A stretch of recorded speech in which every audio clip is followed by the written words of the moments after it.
their ground for the last, I don't know, 15-20 minutes easily, have now just moved forward. That one single gentleman who tried to put himself in front of that police vehicle as it was moving forward was easily taken down to the ground. They still got him down, but it allowed police to move forward is what it did. It created a weakness in the protesters and a distraction among their group, and it allowed this group of police officers on the front line to scoot in. And what they've done is they've surrounded a smaller group now. They've got a smaller group to move back. It's not as wide of a street, and now they've got their police squadron there, which is blocking it off as well. They're going to make sure there's a clear path for that vehicle to get through, and as you all know, ready to arrest people as necessary. And it looks like that's what they're doing right now, taking a man away, you know, straddling him. He's going into the wagon in just a few seconds. 4 officers are carrying him, arm, leg, and there he goes. Are any of the protesters attacking or trying to keep these paddy wagons from making it their way through, or can they even do that because there's probably barricades set up? The barricades along the sidewalk are designed to keep people back, and it is also an avenue to this triage, this makeshift triage by the protesters out here on the street. It seems like most people have cleared from the alleyway here, but there is just a little bit of access on the sidewalk. Most people are being contained in the street, if I'm answering your question, and I apologize for that. But they probably, I mean, looking now at this group here, maybe 75 people, maybe a little bit less. They're a strong group, they're not giving up.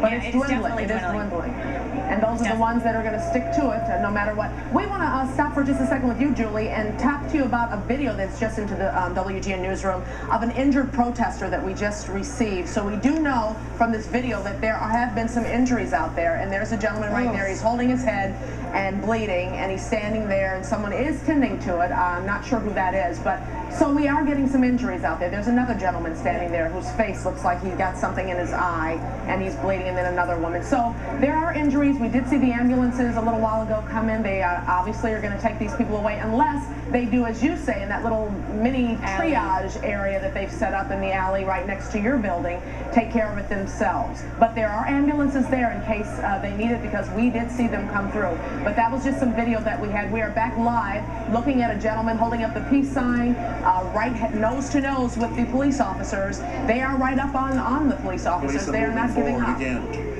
Trying to push them back. Yeah, they're moving forward, and they are pushing them back, and they are able to do that with ease at this point. And Julie, we've been talking about injuries and looking at that video where we've seen some folks with some gashes on their head, you know, some cuts, some scrapes. And you talked about this alley behind that building where you're at. Are you still seeing folks, you know, going through there, getting treated by some of the protesters? I think it has more or less cleared out. That makeshift triage had about a dozen or so people. Now I'm actually looking at one of the women who has the, you know, the duct tape in the form of a red cross on her arm and on her chest. She doesn't appear to be treating anyone now. So anyone who was hurt has either, you know, walked themselves out of the area or received some professional medical treatment. To be honest with you, we did not see any ambulances in our particular area. It isn't to say that they didn't walk out of this area and go to an ambulance themselves. There were some serious-looking injuries. We did not see anyone unconscious, but we saw, you know, a photographer out here, a still photographer with a huge gash on his head, and I was on the phone with Scott.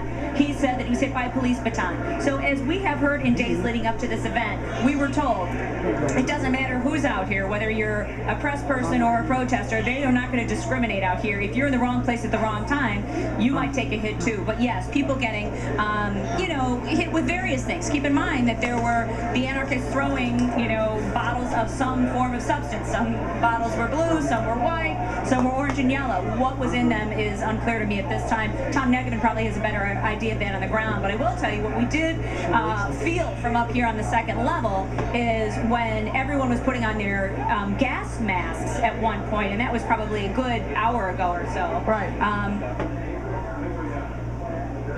Okay, we may have lost Julie, but we are looking at some live pictures from another vantage point. This is not Julie's camera, but it looks like we are at the back of the line where the police officers are coming in. You can see they are progressing. They are pushing forward. They are determined to get this crowd down to a mere few. And in this protest, Gaynor Hall, you are in the back there. You are looking at this. Do you see them progressing? And have you heard officers say anything as to the tactics and what they're going to do? The police have been protecting the Native Americans against the U.S. aggression, but instead they had cops.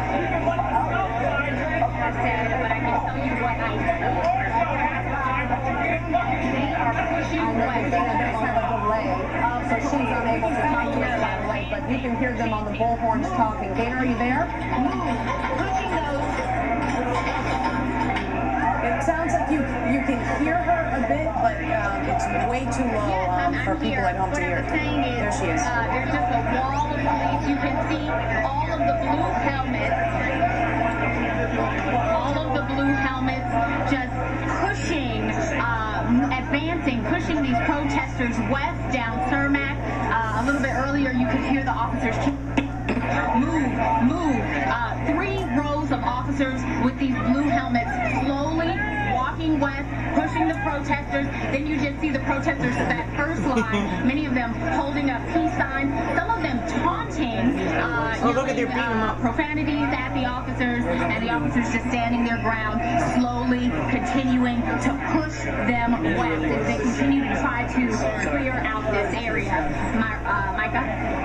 All right, Gator, we can see that exactly what you're saying. That's what they're doing. They are advancing. They are pushing them. They are literally almost off their feet, the protesters, because they're pushing with such movement. Well, what they're doing is they have them in that wedge, and so the protesters have nowhere to go but in the direction that the police want them to go.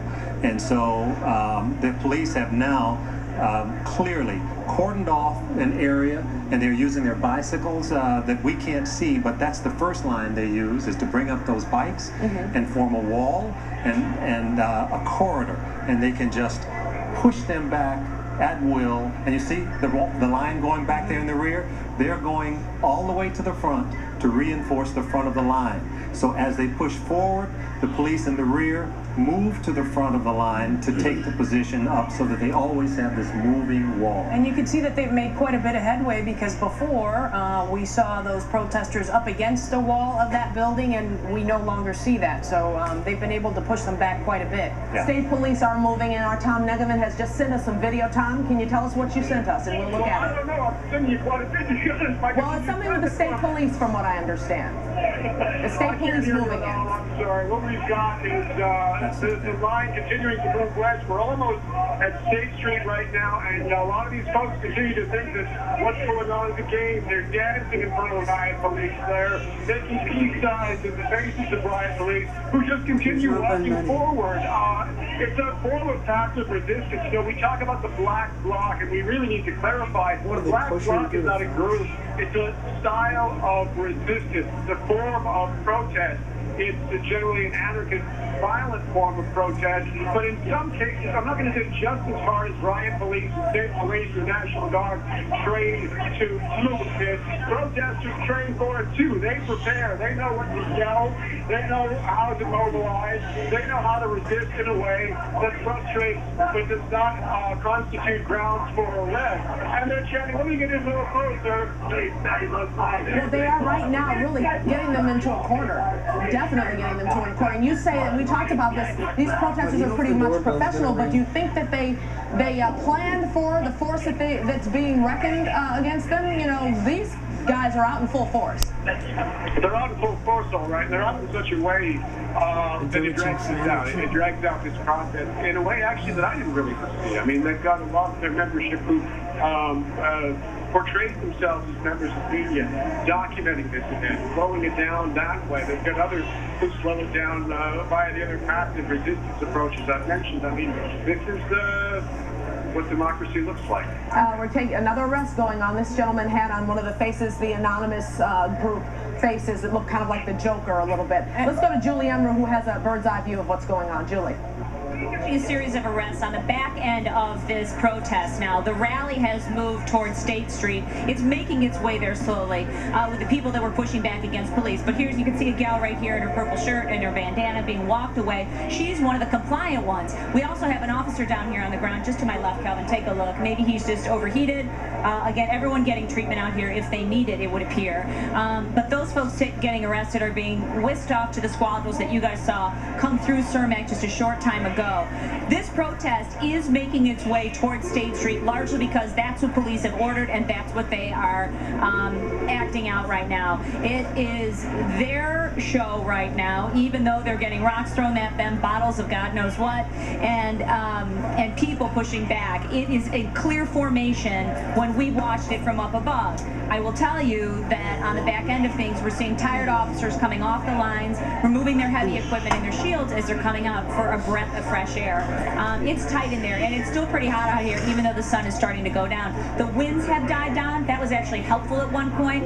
We never got that rain or that hail that we talked about that was expected in this area, but I will tell you, these protesters are having a relative amount of success too. This is Barack Obama's hometown, and they are reminding us of that, the protesters that is.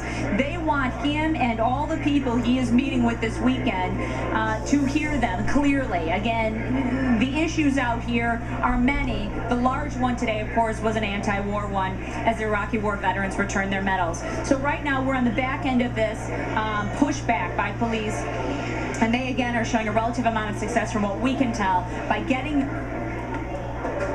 They have, we've lost Julie again. There she is. You can see, though, that they have pushed almost out of sight. That's how far they have gone. They've made some definite headway. It's relatively, it's almost over.